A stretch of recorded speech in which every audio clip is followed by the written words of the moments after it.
ইতিমধ্যেই আপনাদের প্রত্যেকের জন্য সুখবর যে গ্রাম পঞ্চায়েতে কর্মী নিয়োগ করা হচ্ছে প্রায় 7,000 শূন্য পদে। এখানে অবশ্যই আপনাদের কিন্তু রেজিস্ট্রেশন করতে হবে। আবেদন করার পূর্বে যখন আপনি রেজিস্ট্রেশন করবেন, রেজিস্ট্রেশন করার সময় আপনাদের সেখানে যোগ্যতা, বয়স ইত্যাদি কিন্তু উল্লেখ করতে হবে। সেই ভিত্তিতে আপনি কোন কোন পদের জন্য যোগ্য রয়েছেন তা নিচে কিন্তু শো হবে। আজকের ভিডিওতে আমরা দেখে নিচ্ছি যে আপনি কীভাবে গ্রাম পঞ্চায়েতের এই অনলাইন রেজিস্ট্রেশনটি করবেন, কী কী ডকুমেন্টস আপলোড করতে হবে, সাইজ কী রয়েছে, ফটো এবং আপনার সিগনেচার সাইজ কী রয়েছে, A to Z। অবশ্যই তার আগে আপনাদের করতে হবে। আপনি দেখতে পাচ্ছেন তো অবশ্যই ভিডিও লাইক পাশাপাশি চ্যানেল সাবস্ক্রাইব করে পাশাপাশি অল করে রাখবেন। আর যারা সাবস্ক্রাইব করে গেছেন তাদেরকে অসংখ্য ধন্যবাদ। এর জন্য আপনাদের কিন্তু এই যে ওয়েবসাইটটি রয়েছে এই ওয়েবসাইটে আসতে হবে। লিঙ্কটি আমি আপনার ভিডিও ডিসক্রিপশনে প্রোভাইড করে দিয়েছি। সেই লিঙ্কে ক্লিক করে আপনি সরাসরি কিন্তু এখানে আসতে পারবেন। এখানে আপনি দেখতেই পাচ্ছেন রেজিস্টার নাও রয়েছে একটি অপশান উপরেই, এবং নিচে যদি আপনি চলে আসেন নিচেও রয়েছে কিন্তু রেজিস্টার নাও। যে কোনো একটিতে আপনি ক্লিক করবেন, রেজিস্টার নাও যে রয়েছে এখানে আপনি ক্লিক করবেন। এরপর এখানে আপনি আপনার মোবাইল নাম্বার উল্লেখ করে দেবেন, ইমেল আইডি আপনার উল্লেখ করে দেবেন, ফার্স্ট নেম কী রয়েছে আপনার নামের তা উল্লেখ করে দেবেন, মিডিল নেম যদি আপনাদের থাকে তা উল্লেখ করে দেবেন, নাহলে লাস্ট নেমে আপনার পদবি কী রয়েছে তা আপনি এখানে উল্লেখ করে দেবেন। এরপর আপনার ডেট অফ বার্থ কী রয়েছে ডকুমেন্টস দেখে আপনার ডেট অফ বার্থ উল্লেখ করবেন। জেন্ডার কী রয়েছে তা আপনি এখানে সিলেক্ট করবেন। পাসওয়ার্ড আপনি কী রাখতে চান সেটা উল্লেখ করবেন, সেই পাসওয়ার্ড আপনি এখানে কনফার্ম করে দেবেন। এরপর নিচে আপনি দেখতেই পাচ্ছেন ক্যাপচার কোড রয়েছে, যেরকম থাকবে ক্যাপচার কোডটি সেরকম আপনি এখানে ক্যাপচার কোডটি উল্লেখ করে দেবেন। এরপর নিচে রয়েছে সেন্ড ওটিপি, সেন্ড ওটিপিতে আপনি ক্লিক করবেন। আপনাদের রেজিস্টার মোবাইল নাম্বারে কিন্তু ওটিপি আসবে, তা এখানে আপনি উল্লেখ করে দেবেন। এরপর ভেরিফাই এবং লগইনে আপনি ক্লিক করবেন। লগইন পেজটি চলে আসবে, এখানে আপনি আপনার মোবাইল নাম্বার উল্লেখ করে দেবেন, কী পাসওয়ার্ড রেখেছেন তা উল্লেখ করে দেবেন। এরপর লগইনে আপনি করে নেবেন। লগইন করতে আমাদের সামনে কিন্তু ড্যাশবোর্ড চলে আসবে। এখানে আপনি আপনার নাম দেখতে পারবেন, আপনাদের রেজিস্টার নাম্বার দেখতে পারবেন, মোবাইল নাম্বার দেখতে পারবেন, ইমেল আইডি আপনি কিন্তু দেখতে পারবেন। এছাড়াও আপনাদের রেজিস্টার মোবাইল নাম্বারে কিন্তু এবং আপনাদের ইমেলে কিন্তু ওটিপি আসবে, সেটি আপনি একবার দেখে নেবেন যে রেজিস্ট্রেশন করার সময় আপনাদের ইমেলে ওটিপি আসছে কিনা। যদি আসে সেক্ষেত্রে ভাববেন যে আপনাদের ইমেল আইডি ঠিকঠাক রয়েছে।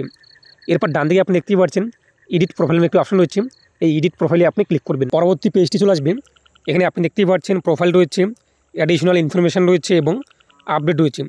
প্রোফাইলে আমাদের যে সমস্ত ঘর কমপ্লিট করতে হবে, প্রথমত রয়েছে ইমেজ এবং সিগনেচার। ইমেজের সাইজ কী হবে তা এখানে কিন্তু বলা হয়েছে। আপনি কি করবেন, আপলোড যা দেখতেই পাচ্ছেন আপলোডে ক্লিক করে আপনি আপনার ফটোকে আপলোড করে দেবেন, এবং সিগনেচার সাইজ কী রয়েছে তা এখানে কিন্তু বলা হয়েছে।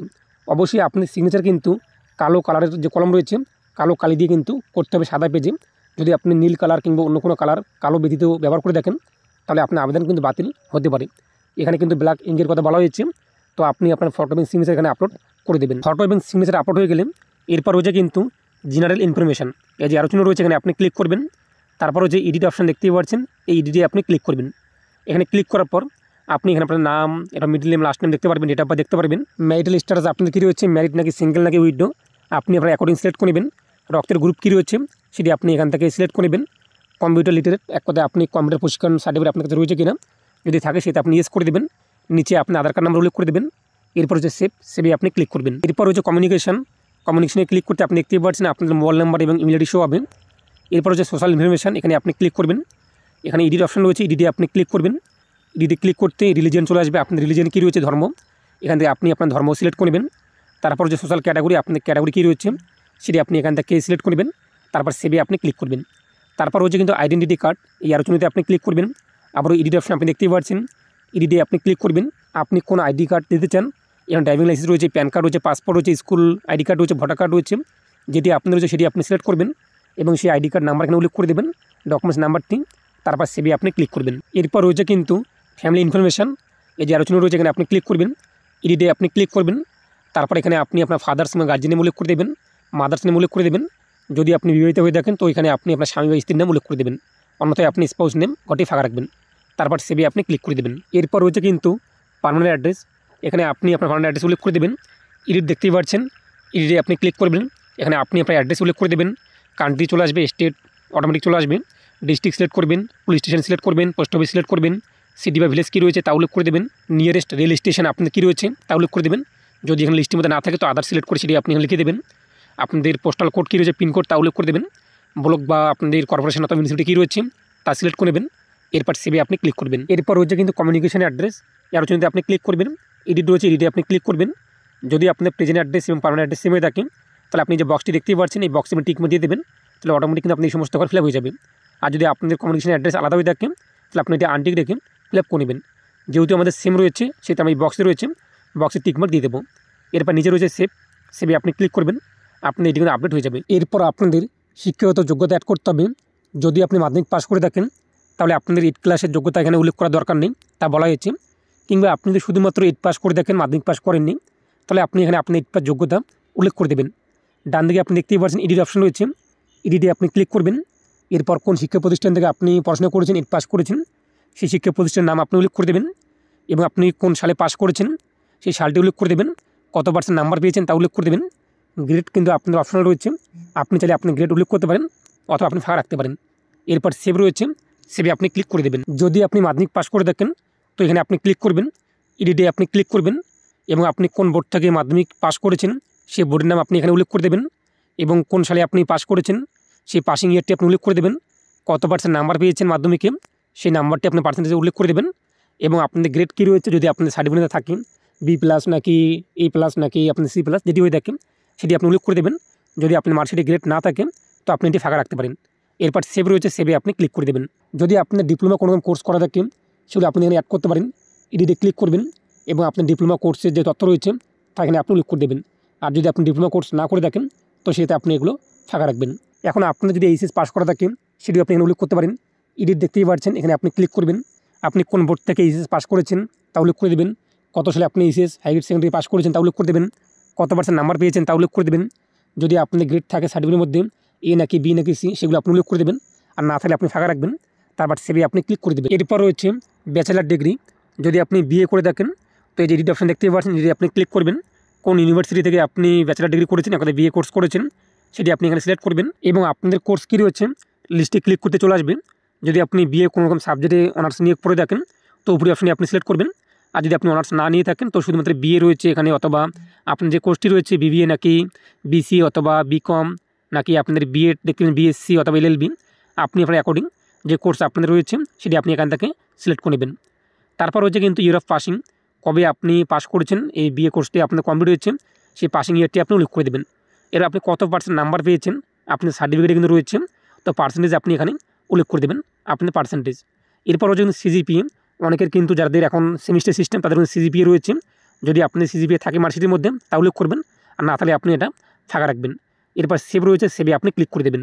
যদি আপনাদের PG কোর্স করা থাকে, পোস্ট গ্র্যাজুয়েট MA করে থাকেন তো এডিট দেখতেই পাচ্ছেন, এডিটে আপনি ক্লিক করবেন। আপনি কোন ইউনিভার্সিটি থেকে করেছেন, কোন কোর্স করেছেন সেটি আপনি সিলেক্ট করবেন।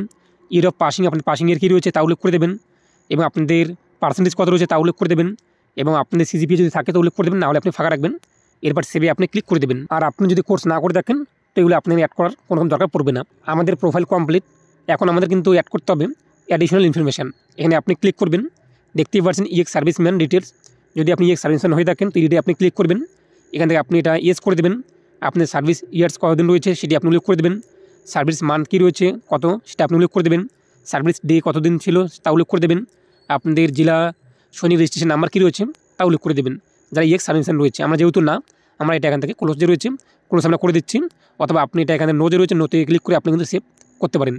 এরপর রয়েছে কিন্তু ডিসেবিলিটি পার্সন, যারা শারীরিক অক্ষম রয়েছেন তো এডিটে আপনি ক্লিক করবেন, এডিটে ক্লিক করবে এটা আপনি এখানে ইয়েস করে দেবেন এবং কোন টাইপের আপনি ডিসেবিলিটি শারীরিক অক্ষম সেটি আপনি এখান থেকে সিলেক্ট করবেন। এরপর সেভে আপনি ক্লিক করে দেবেন। যদি আপনি না হয়ে থাকেন সেটা আপনি এটা নো যে রয়েছে নো সিলেক্ট করে দেবেন, এরপর সেভে আপনি ক্লিক করে দেবেন। তারপর রয়েছে কিন্তু স্পোর্টস পার্সন, যারা কোথায় খেলাধুলায় পারদর্শী রয়েছে সেটা তারা কিন্তু তাদের তথ্য অ্যাড করতে পারেন। এডিট যে রয়েছে এডিটে আপনি ক্লিক করবেন, এটা আপনি এখান থেকে নো যে রয়েছে নোটা আপনি ইয়েস করে দেবেন, কোন এরিয়াতে আপনি খেলেছেন এবং স্পোর্টস টাইপ কী রয়েছে আপনাদের তা আপনি এখানে উল্লেখ করে দেবেন। আর যদি আপনি না হয়ে থাকেন তাহলে আপনি এই সমস্ত ঘর যে রয়েছে এগুলো ফিল আপ করতে কিন্তু হবে না। আমরা যেহেতু না, সেটা আমরা এটা কী করবো, এখান থেকে নো যে রয়েছে নো আমরা করে দেবো। নো করার পর আপনি সেভ দেখতেই পাচ্ছেন, সেভে আপনি ক্লিক করে দেবেন। এরপর নিচে রয়েছে কিন্তু ল্যাঙ্গুয়েজ নো, আপনি কোন কোন ভাষায় পারদর্শী রয়েছেন লিখতে বলতে পড়তে। পাশে রয়েছে অ্যাকশনে ক্লিক করবেন, আপনি বাংলাতে লিখতে পড়তে একদা বলতে পারদর্শী রয়েছেন কিনা, অবশ্যই রয়েছে, আমরা এগুলো এখানে ইয়েস করে দেবো। তো আপনি আপনার অ্যাকর্ডিং এখানে ভাষাগুলো সিলেক্ট করবেন। এরপর সেভ যে রয়েছে সেভে আপনি ক্লিক করবেন। ইংরেজিতে হলে আপনি ইংরেজি সিলেক্ট করবেন, হিন্দি হলে হিন্দি, উর্দু হলে উর্দু, নেপালি হলে নেপালি। তো আপনি সেই ভাষাগুলো সম্বন্ধে লিখতে পড়তে বলতে পারদর্শী কিনা আপনি আপনার অ্যাকর্ডিং সিলেক্ট করবেন এবং সেভে আপনি ক্লিক করে দেবেন। এরপর নিচে রয়েছে কিন্তু DO EAC অথবা লেভেল অথবা others post graduation diploma certificate. যদি আপনি কোর্স করে থাকেন তো এই যে আরো দেখতেই পাচ্ছেন, এখানে আপনি ক্লিক করবেন। তারপর প্লাস আইকন রয়েছে, প্লাসে ক্লিক করবেন। আপনাদের সার্টিফিকেট কী রয়েছে, সার্টিফিকেট টাইপ সেটা আপনি এখান থেকে সিলেক্ট করবেন। এরপর আপনাদের সংস্থার নাম কী রয়েছে, শিক্ষা প্রতিষ্ঠানের নাম সেটি আপনি উল্লেখ করবেন, আর নাহলে আপনি এটা ক্লোজে রয়েছে ক্লোজে আপনি ক্লিক করে দেবেন। আমরা যেহেতু করিনি সেহেতু আমরা এটা এখানে আর করবো না। আমাদের কিন্তু দুটো ধাপ যে রয়েছে তা কিন্তু কমপ্লিট। এখন আমাদের ডকুমেন্ট আপলোড করতে হবে। তৃতীয় ধাপ আপলোডে আপনি ক্লিক করবেন। আপনি যে সমস্ত তথ্যগুলি করেছেন সেই ভিত্তিতে আপনার ডকুমেন্টের কিন্তু লিস্ট চলে আসবে। এখানে আপনার ডকুমেন্ট কিন্তু আপলোড করতে হবে। পাশে আপনি দেখতেই পাচ্ছেন অ্যাকশন বাটন রয়েছে এবং তার সর্বপ্রথম দেখতেই পাচ্ছেন কোন সার্টিফিকেট আপলোড করতে হবে তা বলা হয়েছে। আপনি যা যা তথ্যগুলো করেছেন সেই অ্যাকর্ডিং কিন্তু এখানে লিস্ট চলে আসবে। অ্যাকশনে আপনি ক্লিক করবেন। এরপর দেখতেই পাচ্ছেন পিন আইকন রয়েছে। এই পিন আইকনে ক্লিক করার পর আপনি ডকুমেন্টসটি সিলেক্ট করবেন। এরপর আপলোডে আপনি ক্লিক করে দেবেন। আপনার যখন ডকুমেন্টস আপলোড হয়ে যাবে আপনি দেখতেই পারবেন এখানে কিন্তু ভিউ এবং ডাউনলোড নামে দুটো অপশন চলে আসবে। তো আপনি ভিউয়ে ক্লিক করে আপনার ডকুমেন্টসটি ভিউ করতে পারেন, অথবা ডাউনলোডে ক্লিক করে আপনি দেখে নেবেন যে সঠিক ডকুমেন্টস আপনার আপলোড হয়েছে কিনা। তো আপনি আপনার ডকুমেন্টসগুলো এখানে আপলোড করে দেবেন 200 KB থেকে 2 MBর মধ্যে জিপিজি অথবা PDF ফরম্যাটে। আমাদের কাজ কিন্তু শেষ। এই পর্যন্ত আপনাদের এখানে অ্যাপ্লাই করতে বা রেজিস্ট্রেশন করতে হবে। এরপর আপনি ড্যাশবোর্ডে চলে আসবেন। ড্যাশবোর্ডে আসার পর আপনি রিকমেন্ড দেখতেই পাচ্ছেন। যদি আপনি প্রোফাইলে ক্লিক করে ড্যাশবোর্ডে ক্লিক করেন রিসেন্ট রিকমেন্ড ড্রাইভ আপনি দেখতেই পাচ্ছেন। তার নিচে আপনাদের যোগ্যতা অনুযায়ী কিন্তু কোন পদের জন্য আপনি যোগ্য রয়েছেন তা চলে আসবে। এরপর আপনাদের কিন্তু আবেদন করতে হবে। ইতিমধ্যে শুধুমাত্র রেজিস্ট্রেশন শুরু হয়েছে। আপনি রেজিস্ট্রেশন করে নিন। যখন অ্যাপ্লাই প্রসেস শুরু হয়ে যাবে পদের নাম থেকে শুরু করে এভরিথিং বিষয়ে আমি আপনাকে জানিয়ে দেবো।